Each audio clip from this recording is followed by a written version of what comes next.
Honorable, thank you so much for affording this interview to us here at SlyMedia TV.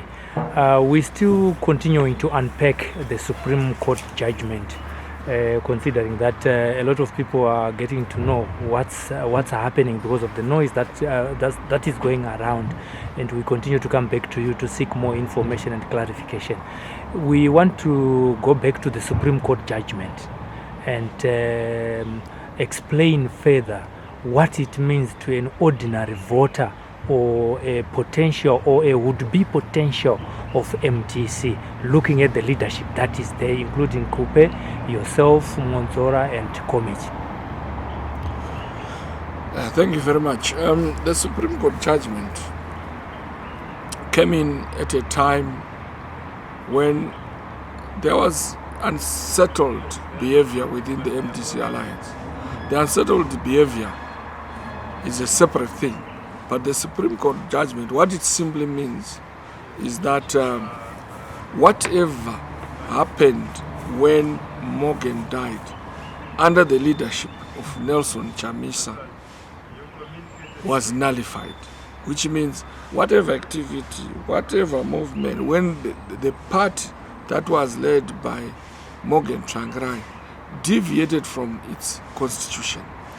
When it deviated from its constitution, it went on to do a congress outside the normal congress, which should have been done by MDC under Morgan Richard Tsvangirai after his death. There is a clause in the constitution which says, in the event of the death or disability of a president, there must be an extraordinary congress to replace the president. And this is our first president, so the replacement should have been done within 12 months. However, what happened when Tsvangirai died was different. It was different because suddenly Nelson Chamisa became president through different means, using council, but that was nullified by the courts under the challenge of one Mashavira from Gokwe.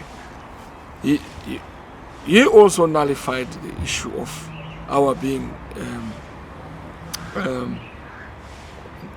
nominated by President Tsvangirai, myself and Nelson, as vice presidents.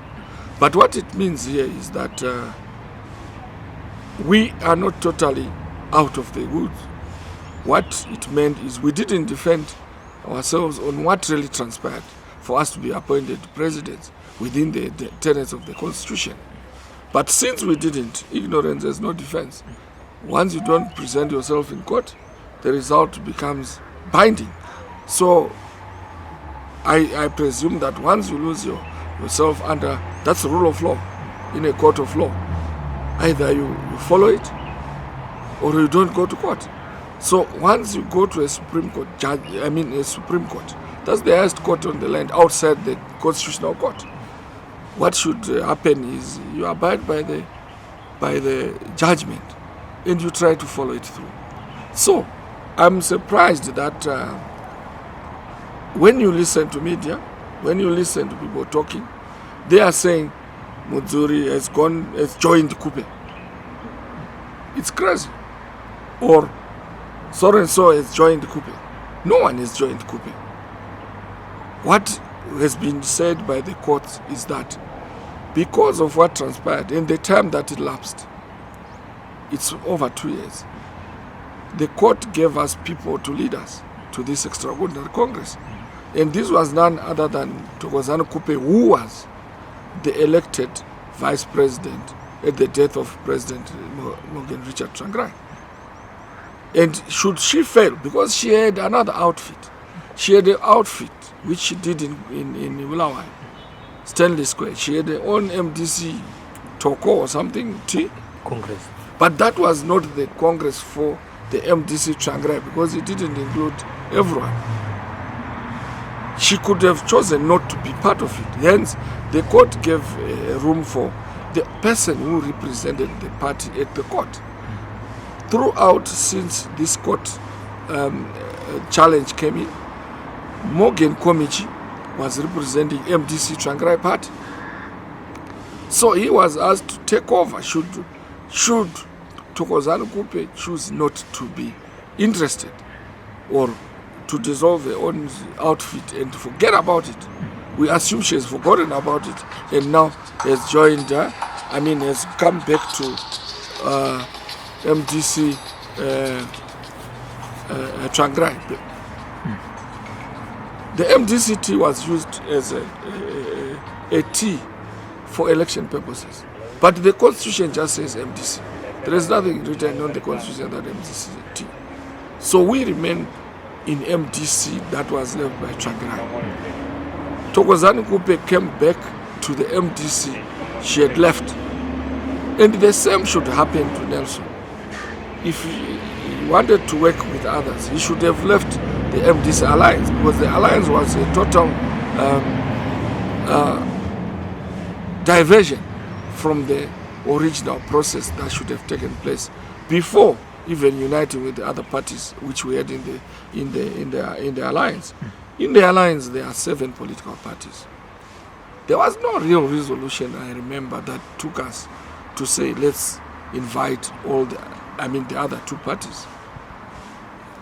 The other 4 political parties were excluded, and instead there was ZANU's G40. What do you call it? It was given another name during the elections. NPF, National Patriotic Front members, ended up being part of our and the other independent people. This is not what we agreed in the party. And when you do such things, you also consult, you talk to your colleagues.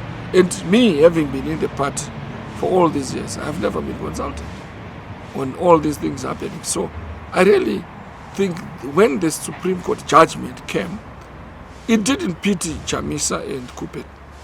It only pitied all MDC members with a challenge on the legacy they wanted to leave in their party.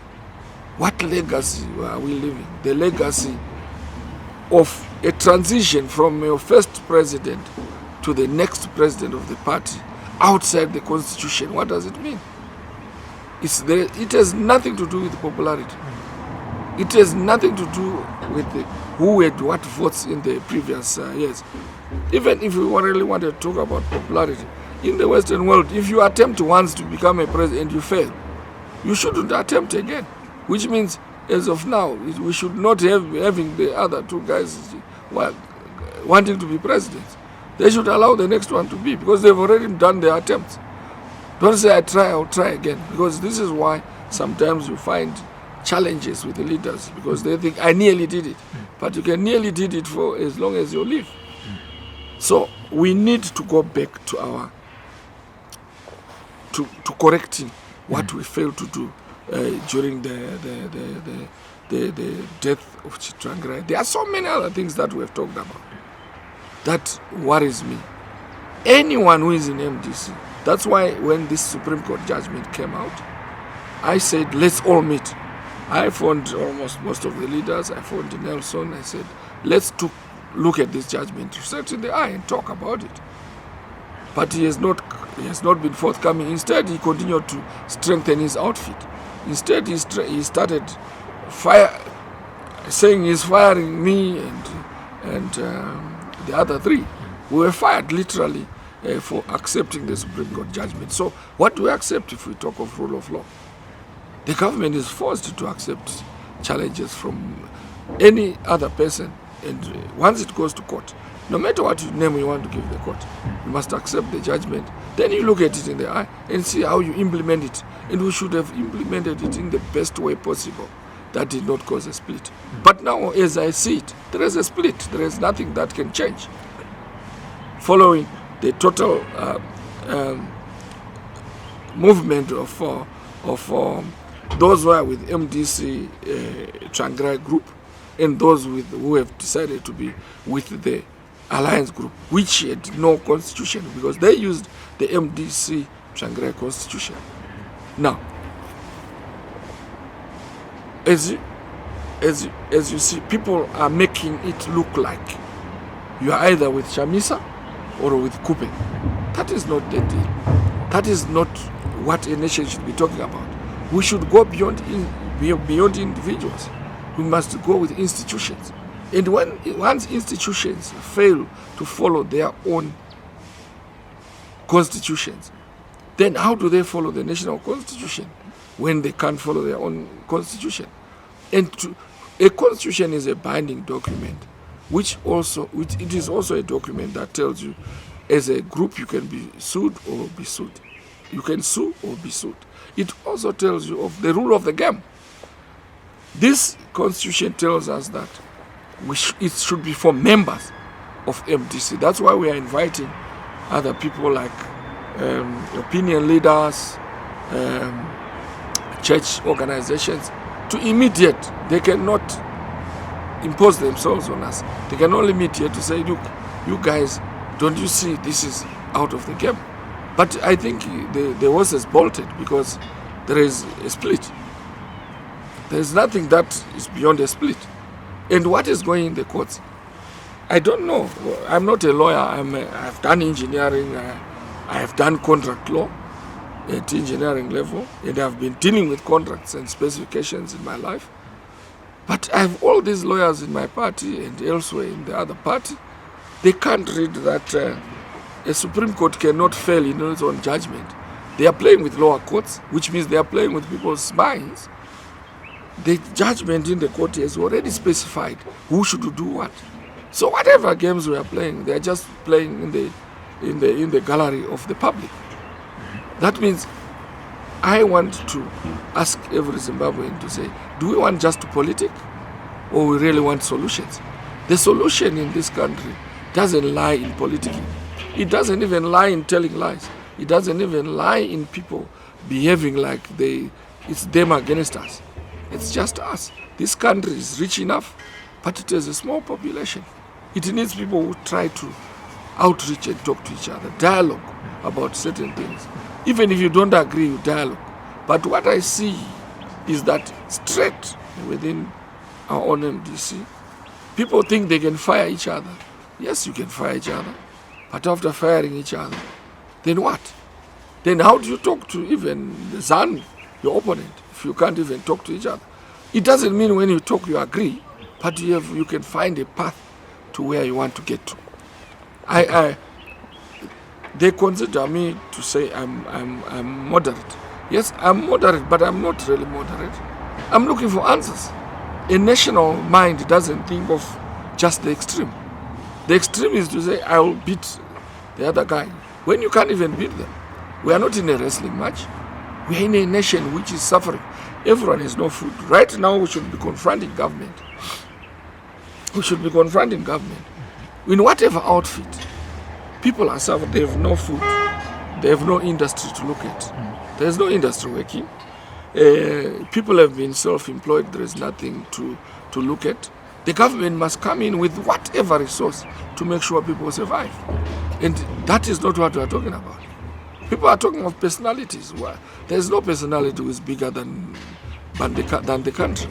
So we must start having dialogue around nationalism. Are we having nationalistic leaders? Are we likely to come out of this problem of who is who? Because most of these nations that succeed, as I look at them, they have a process that makes them come together.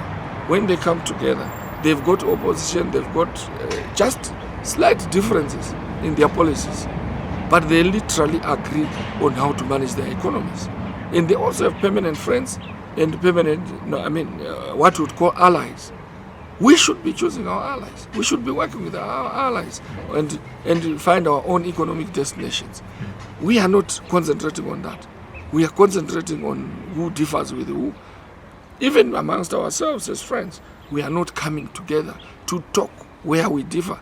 Even you can agree to disagree, but then you have the same, you find a trajectory that finds the common man benefiting in this country. And as I see it, the Alliance Group has differed with the Morgan Tsvangirai route, which is going back to the legacy of a transition from a leader to the next leader, which should be smooth, which should be democratic, which should be allowed to happen as per the constitutional requirement. The other guys think they can run with it and form their groupings and run the way they want. They can still have their own party running that way.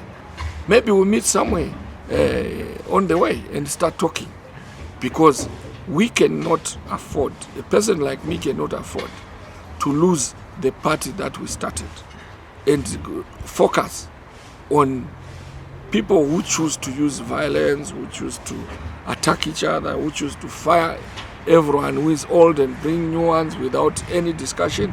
It's just a firing game. It doesn't, no one is given a mandate to fire the other, especially over a dispute which is constitutional. But there is a clause which allows you to fire someone if you choose to go to the wrong party. That is only with the MDC constitution. I don't know with the other parties which are in the alliance. It doesn't mean that we don't want alliance partners. We want alliance partners. We want to talk to them on how far we can go. And if there is any measure that is to come, it has to be discussed and agreed. And as of now, we've talked to the other MDC alliance members. We are supposed to meet. And when we meet, we are supposed to review according to the agreement, which is the alliance agreement, which was signed at the stadium, at Zimbabwe Grand, sorry.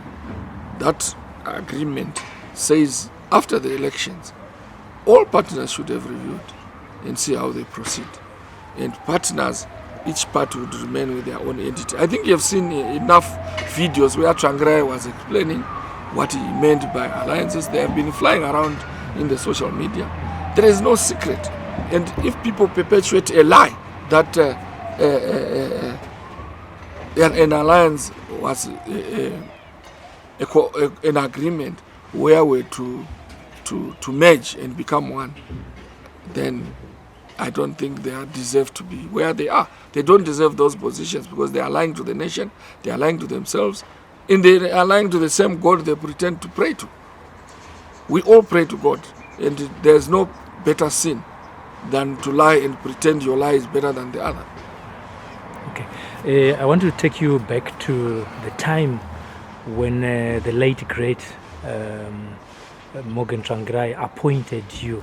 Obviously, he would confide in you and say, Honorable Mudzuri, I'm bringing you in the forefront of running this party as a vice president.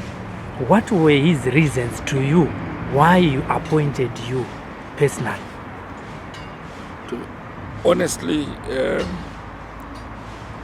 when I was appointed, I at least expected it. Yeah. I didn't go to lobby to be appointed, but I was in the council that asked President Morgan Tsvangirai to appoint someone, because prior to that there was a resolution of Congress. The resolution of Congress was saying somewhere along the way, council will help the president get a second vice president to be in line with the constitution, which means there were supposed to be 2 vice presidents. So the council just had to look at that resolution, which should have gone to the courts to show that yes, the president had been asked by Congress to get a second vice president, but it didn't give 2. But then when it happened that he chose 2, I also asked him to say, why did he have to choose me or 2? Then he said, no, in social democracies, there are normally 3, not 2. Just to make sure that there is no real friction. You need 3 so that there is no friction among the vices fighting each other, which is normal in some of the social democratic parties. And I think in ZCTU, they had 3 vice presidents. Then I also asked him why he asked me to be vice president, because I thought he wanted certain people, but if he had to choose someone, he had to choose somebody whom he thought was going to unite the people. That was before he appointed me. Then he told me that he thought I was the character who could be able to unite and to choose people. And he also told me that he had seen my work throughout. I've never been in between people. I've done my work as mayor. I've done my work as organizing secretary. I've done my work as... I've never fought anyone. Instead, I've been trying to unite. And he has been looking at all those. And also, I'm honest. And he thought I'll be the best person who can be trusted and bring the what I would call the factions within. The factions are known. They were known, especially after the 2014 Congress. They were known in Congress. I mean, I didn't contest. I just said I wouldn't contest. And he said I was not fighting for positions. I was really there to advise him whenever it was necessary.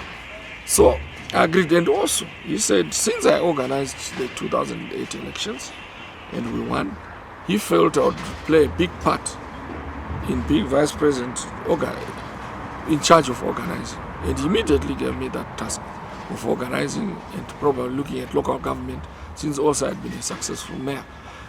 He said he wanted me to work on that compartment and make sure that we get to the next election in a winning mode. And he said it was this last election we were supposed to win it, and we were supposed to win it.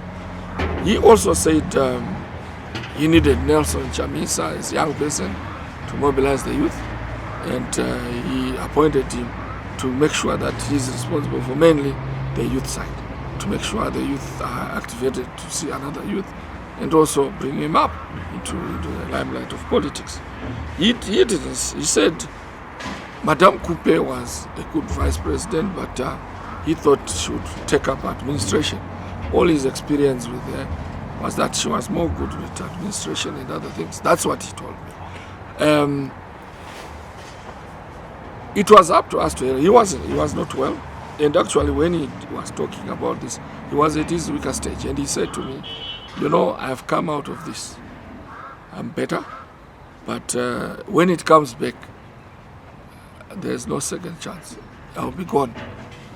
And that's when you realize that you need a lot of hands around you to work. Sometimes I've been going up and down on my own, but I think now I need more hands just to advise. But then we did some work all along. We went around consulting about the future around the country. When he asked me to act, that was his last thing he did. Then I questioned him. I said, yes, I'm going to act, but there are always people who say, Tafakwa president.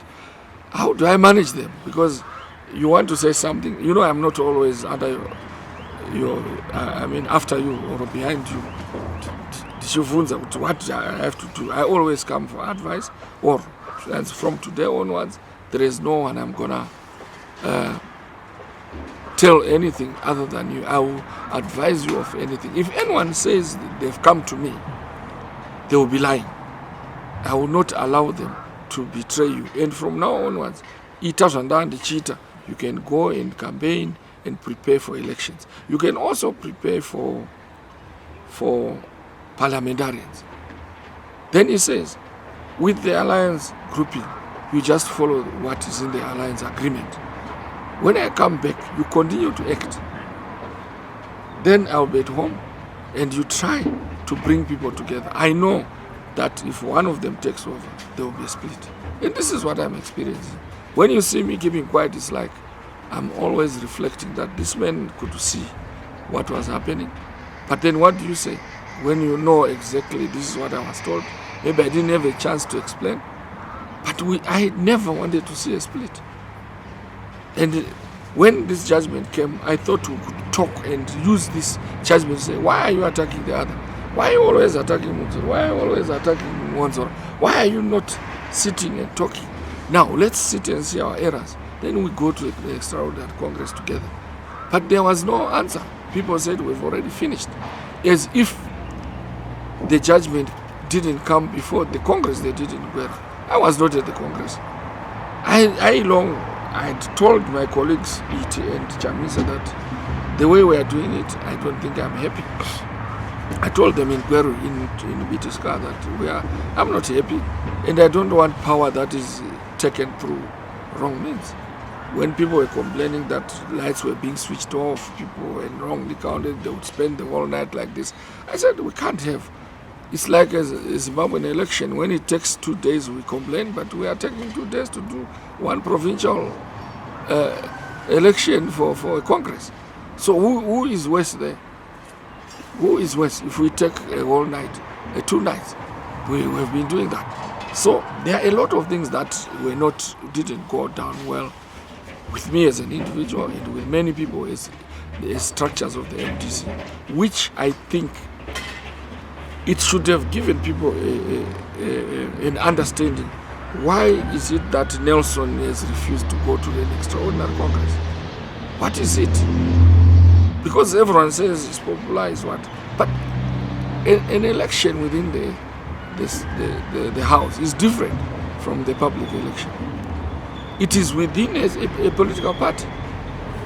Then you go out there representing a political party. It is this outfit that you gain votes from.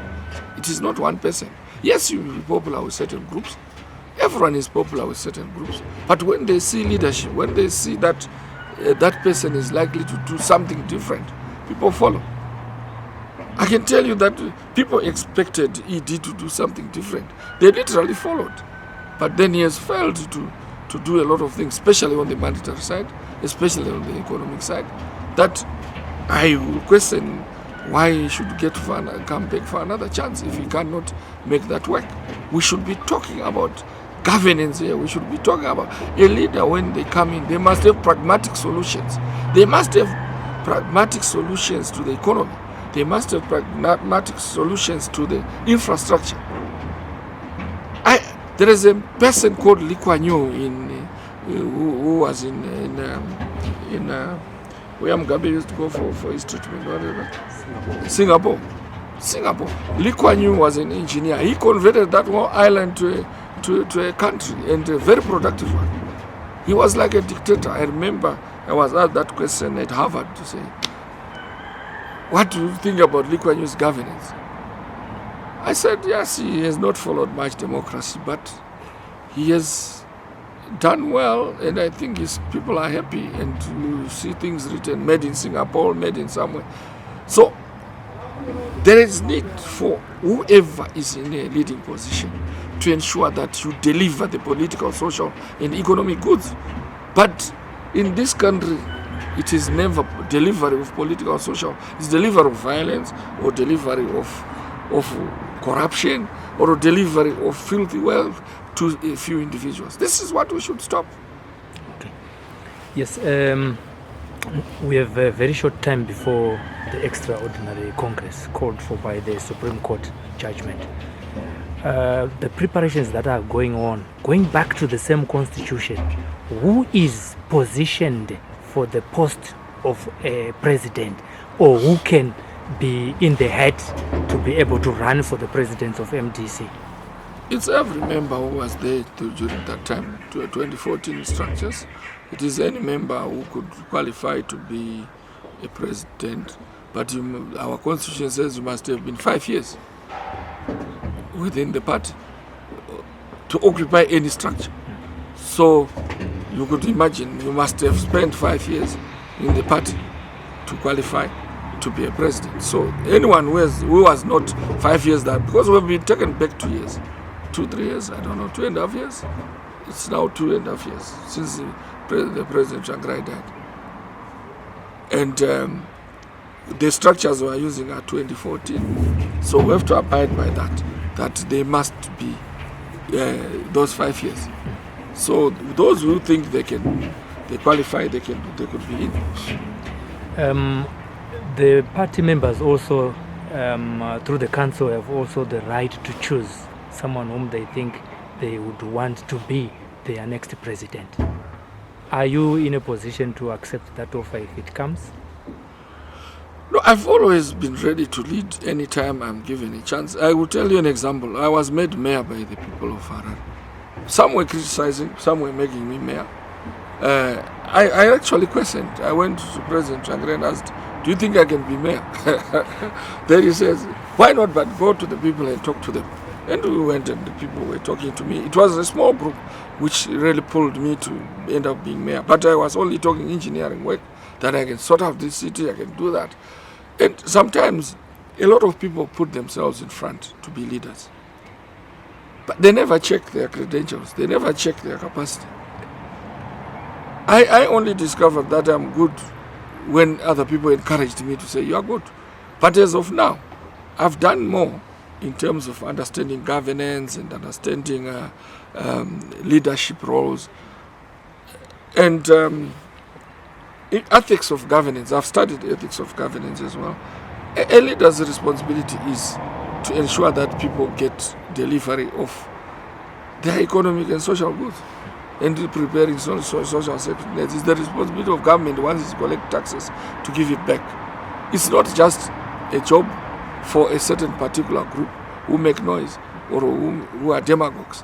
So, as an individual, I know I can deliver the engineering aspects of the infrastructure aspects.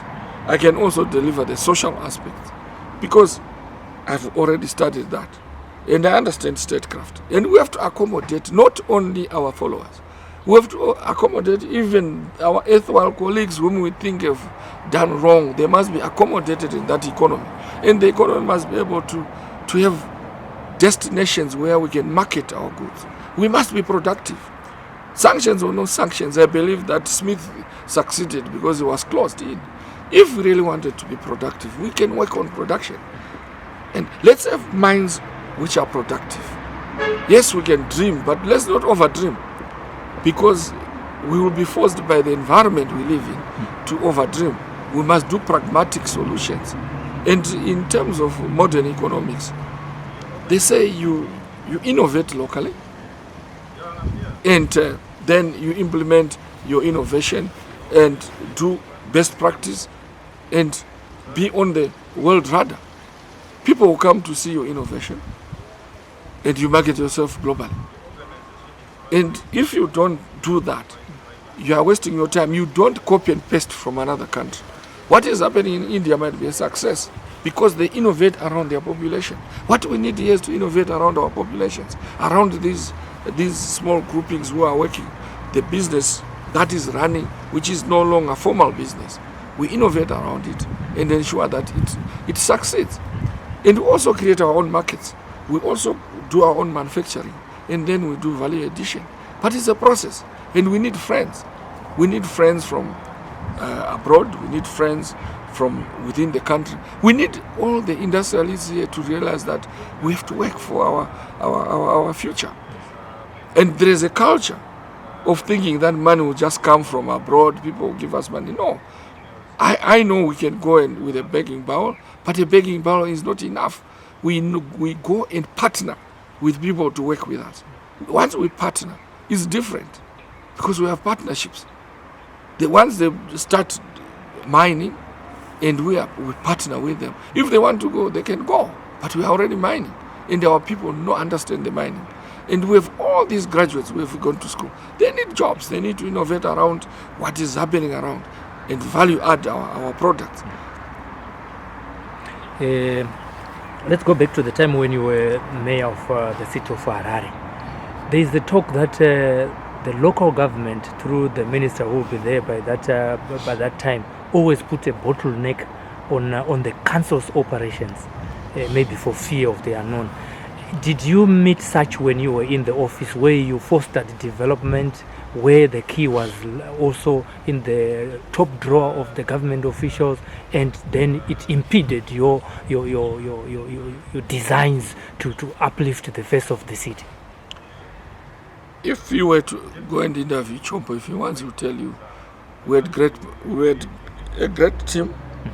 Those were our first councillors in Harare. I was a green one then, and I had good technocratic advice. We even employed all methods of inviting engineers and contractors to do our roads and everything. And we didn't get money from anywhere. It was just ratepayers' money that we used to improve our roads and everything. To the extent that Chombo had to call me and say, I'm forced by my government, by my party, sorry, you must stop. Well, it's like we have been sleeping all along and you have just come in and you are doing this. Then I said, no, but you also become a popular minister. If we achieve, they will say you are good, doing good supervision. He says, no. I remember I was chewing nuts. He said, I don't know why they say maybe he didn't want to be tapped. But he said that to me. And he says sometimes in ZANU it's not 1 + 1 is 2. It's you have to find another figure and just fight. That I remember very well. And he says I have no option, but you have to get out. And I was literally lifted out of the office. I only ended up with Mike Davis. A lot of people would say they could have Mike. I know what happened. I knew what happened later, but there were a lot of conspiracies around thinking that I was pompous. I wanted to do this. I never. People were saying I said I was better than Morgan. Morgan had more than 1 million votes. I had less than. It was around 300,000 votes, which was maybe the highest in Harare as an executive mayor. But I couldn't have said that I was better than President Shangarai because he had more than 1 million votes. But people twisted what I said, that when I said I'm responsible for the second largest constituency in the country, which is Harare. It's true. The population of Harare is the second largest. So I was talking of the constituency of the capital city. But people cooked it until I started being fought. And I remember at Sheraton, I can't remember who it was, the Minister of Local Government again, saying Mudzuri has joined the British to fight us. But there was nothing I got from the British, not a cent, not even aid to help the city to be run. And there's a lot of thinking that there's foreign governments assist opposition parties or councils. It's rare. They do it through NGOs, they do it through their organizations, which is transparent, or through government. So there is no way you get money to run a city in a clandestine manner from foreign governments. You understand that it's never done. But there are other methods, maybe if they want to assist other people, but not to bring direct money to an institution which is under central government and bring direct finance without government knowing. Okay. I want to come back to your life when you were growing up. What made you come into politics?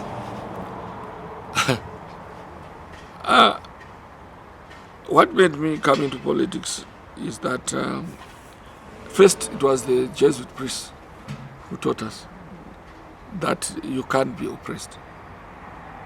There were priests, white priests. Actually, when I decided to join the war, it was like coming from that thinking that I can't fight my brothers because it was the war. And I said, I can't fight my brothers. I would rather join my brothers to fight the liberation war. It was more towards the end of the war, but I went to join my brothers in the liberation war. And we really admired Mugabe, and we followed him. After that, I have never believing in one person, a leader, to say they are gospel. They are like gods. We believed he would do everything, but when he betrayed us, is when he forgot that he was brought in by the masses of Zimbabwe, and he was chosen by people who didn't even see him. Most of the war veterans didn't meet him, but they just supported the war. They fought in the war and agreed that this is our leader.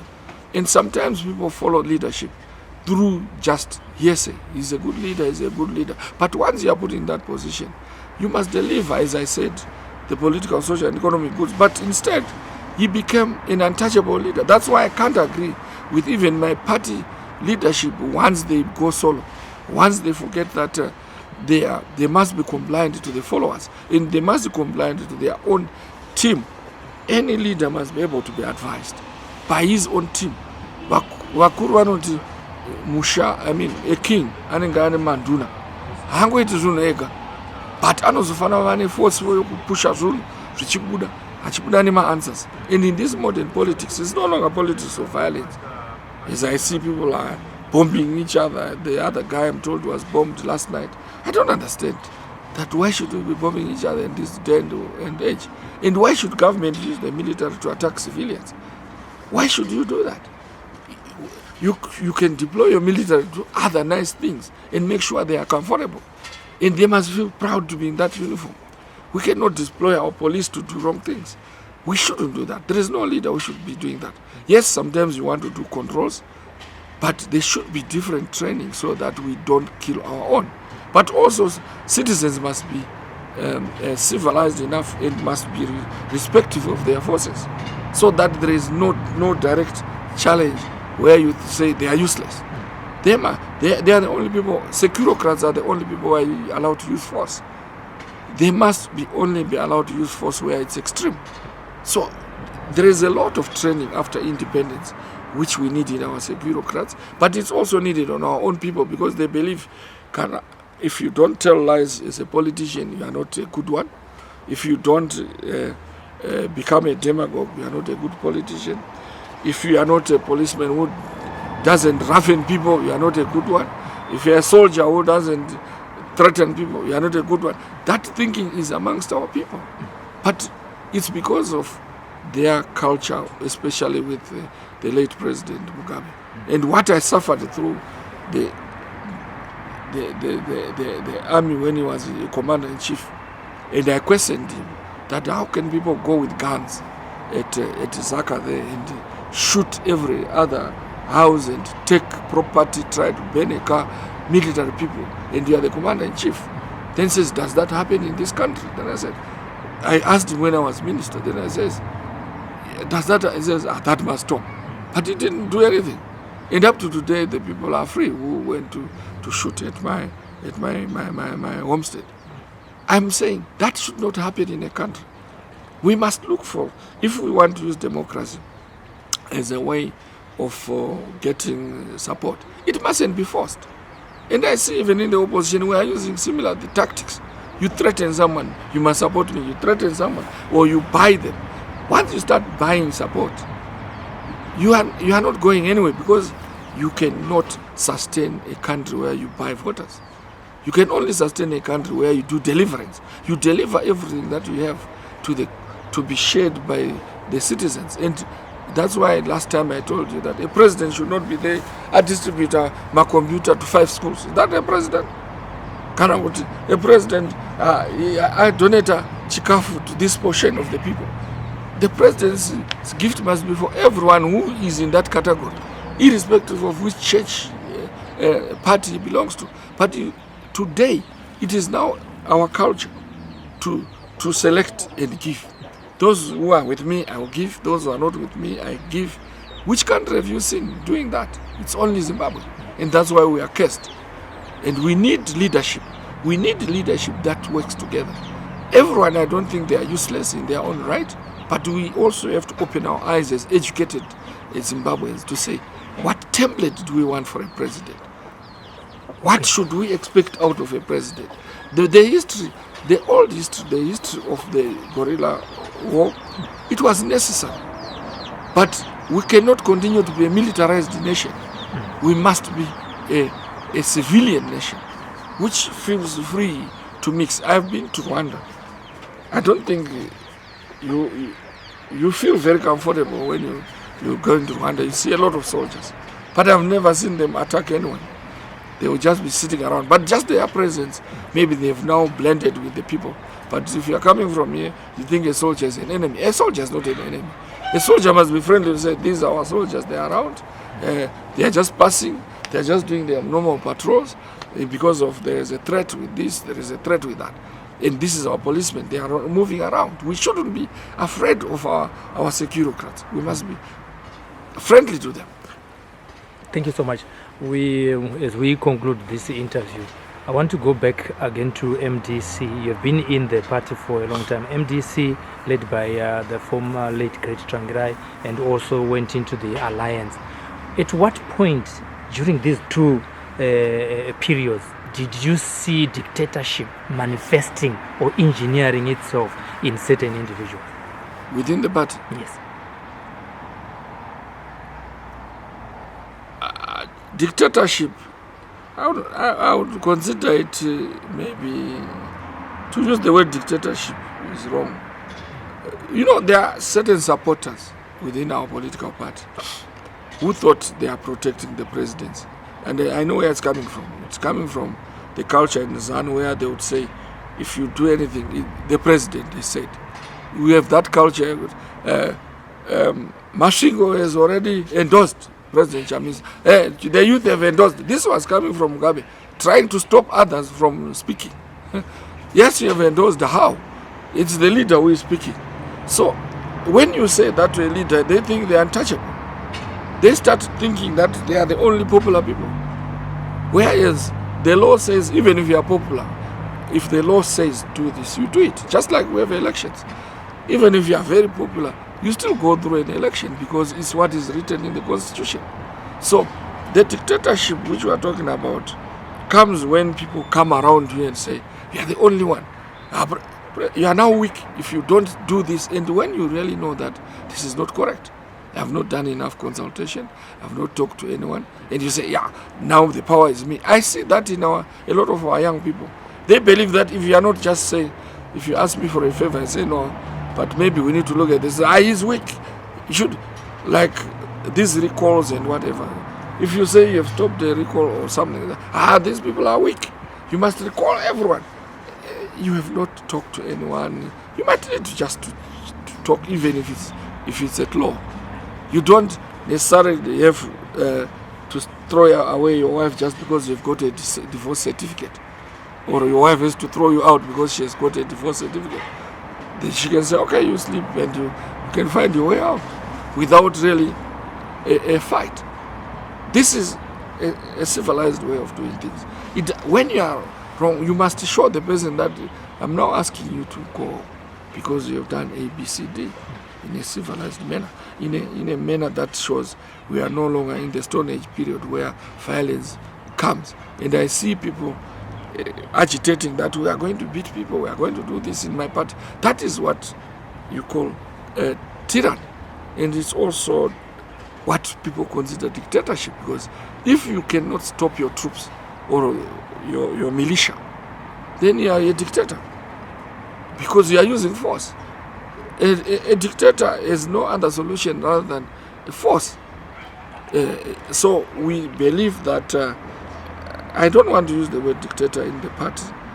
I have seen what I would consider dictatorship, but it's very difficult to define and say it's total dictatorship, other than to say there are so many followers who make people think they are semi-gods or demigods, and they can't think around themselves and reason, and they just go with the wind, and then they fail flat out in terms of their delivery of services and delivery of expectations by the community. There are so many errors that you can point out. You have been pushed against the wall. You have been called names. Have you forgiven everyone? You don't forgive people who have not asked you to forgive them, but you don't fight them.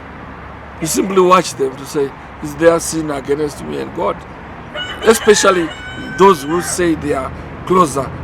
I see people who say they are prophets or they are pastors or they are what. When a person is so close to God, and I think I'm closer to God than, but I don't talk about it. But if they are so close and they can't say sorry, and they know they've lied through and through, they know they've made so many things that are wrong to their own neighbor and friend, and they can't say sorry, who am I to say I forgive you before they say forgive me? If you really want it, the Catholics say you have no right to charge someone to say they are evil or they are good or what, except God.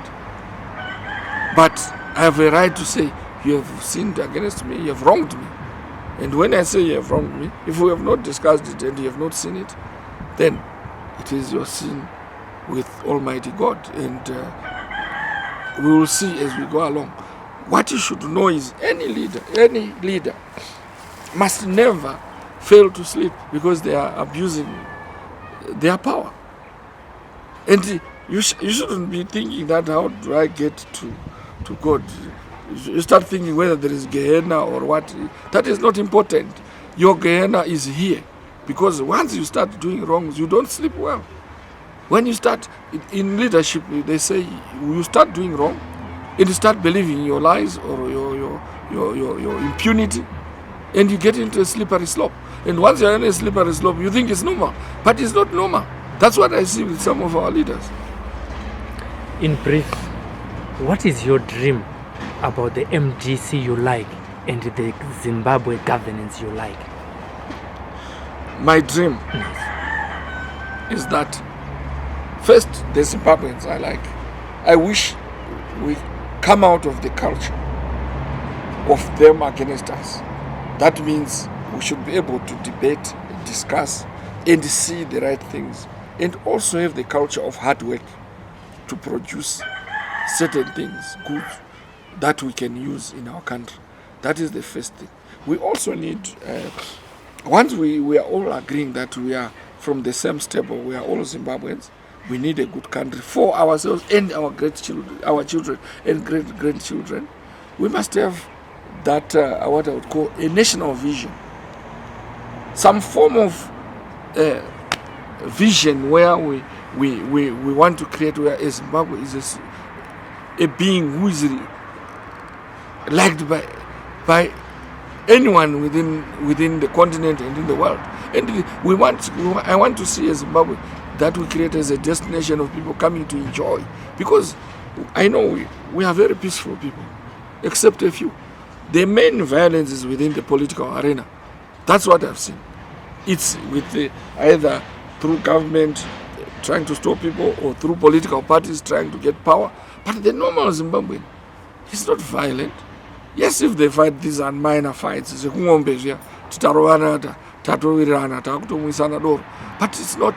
it's not that violent like what you find in South Africa, where people cut each other up with knives and all that. Actually, other outside political spheres, this is the most secure country without politics.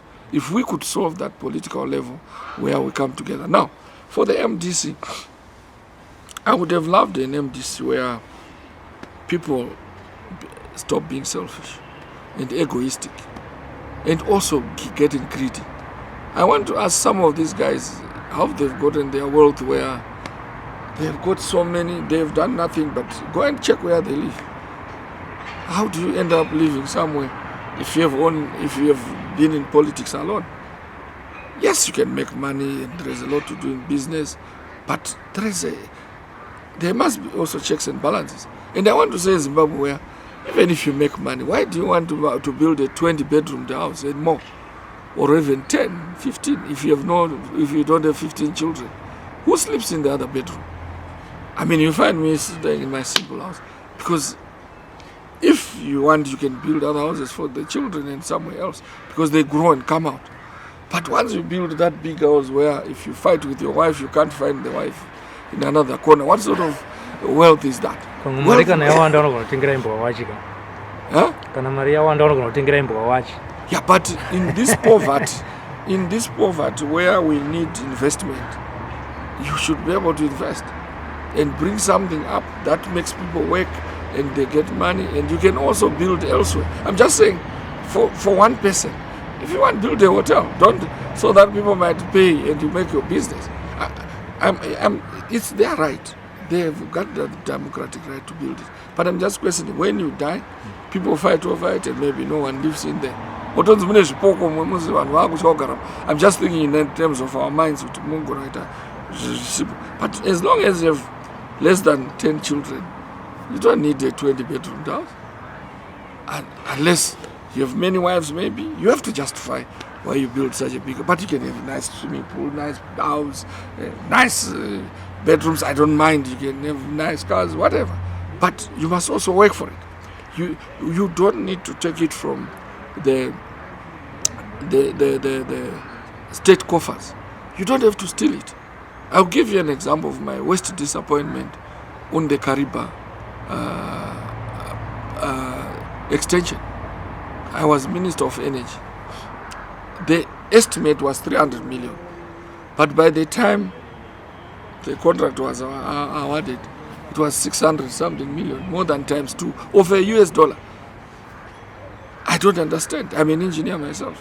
You can't double the price. There is something that was going on. And those are areas where people should question. Maybe in construction it was for in contingencies. I'm in US dollar terms. You can't double the price. It's not like we're using Zimbabwe dollar, which is changing every day. I'm just telling you that as of the time until the project was finished, the project went to 600 something million. This is where I say we are not serious about the taxpayer has to pay for that. A serious government will question why the initial cost was this and now it's double. But now when you think you want to make money and you can't even use it, then I don't know how much money these guys have, those who steal money, but you must be able to use it within your country even. But if you can't use it within your country, you are the worst sinner. Because you must be able to say, this is what I have, who is going to benefit from it. All money that is used outside will be stolen. You can't force people with their own money to keep it in here. And the worst thing that has happened is that our dollar is not working. So the very rich people, the very people in high places, will get all the bond and change it to dollars and keep it outside. So the economy will never grow. It's no longer just corruption. It's also followed by the problem that you cannot use your money to take it out. Even if I want to travel, I can't have the money. I have to get it in the street. So a person is forced to end up with a MasterCard which keeps money out or keeps some money somewhere. This is not what I expect out of a country. I expect a country where we use our money locally. We invest through insurances. The biggest saver is insurances. But look what has happened to our insurance people. They no one trusts it because it has been failing because of the currency. So as leadership, we need an insurance a process that gives confidence to the economy. But first, what should be giving confidence is the value of your currency. The value of your currency, if it's weak, it must remain reasonably stable at a certain point. And it only remains stable at a certain point if you start producing. And when you produce, you also market your things out. The moment you start importing everything, you have a challenge that everyone wants the dollar or some other foreign currency to go and buy outside. I could sell my vegetables which I grow. I don't buy vegetables unless I want a certain variety. So we must work. That is the economy I'm looking at. All opposition parties must realize that we must try to engage the ruling government. We must engage it, no matter how bad it is, because there is no other way other than engaging it and making sure that it does the right thing. Unless you decide to go to war, or you decide otherwise. If you have not decided, don't make people suffer by pretending. You engage government to make sure it does the right thing. And that is one place where you should engage it is in Parliament. People must be speaking the truth. And we also expect ministers to speak the truth. But sometimes they don't answer questions, they don't speak the truth. And also our MPs, sometimes they don't question enough. They walk out. I mean, they fight without questioning. And we have gone 2 years now without taking this government into account. And right now in the time of COVID, we must take this government to say, go and give people something to eat. Right now, there is no meal for the common man. What do you expect them to eat? That should be our questions in Parliament. And our oversight role must be able to go to JMP and say what is around and keep on fighting. And if there was nothing like what you call whipping system, that's when you can take out a government. You agree and you say this government is gone. Then you impeach a government.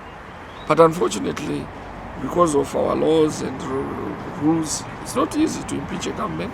I saw it even in America. They failed to impeach a president, although the majority in one house and another. It was a tough. People became partisan, and they couldn't do it. But at least that is the area where you fight. You cannot fight the judiciary, Baba. The judiciary is the third arm of government where they adjudicate over your laws. Their adjudication and mediation is meant to save what you call rule of law in a country. So, right or wrong, ukanzi une maintenance yomwana chero uchita asi wangu unotoibhadhara chero wakamadhopta uchita hana mutuponeni koti ikatibhadhara ukaramba unoiswa mucheri. So I am wondering again why we have lawyers who also take everyone to court every day, and they get paid even when they don't win. They get paid, and they don't want to address issues at home and arbitrate around them and say, can we win this case? This is my worry with some of our lawyers, and I think we can't blame just the judges. They might be wrong, they might not be doing the right thing, but you cannot be at war, because politics will always have differences. It will never be equal. It is not for the faint-hearted. It is a difficult area, but while it's a difficult area, you must know that you have to save the minorities, the disadvantaged, the opponent civilians, and your own family. So all these people belong to one group, and even foreigners who come into your country. So you must understand the different levels of accommodating all these interests and make sure that the government works. That's the modern government we have. Thank you so much for affording us this interview, Honorable Mudzuri, here on SlyMedia. Mudzuri. Okay. Thank you so much.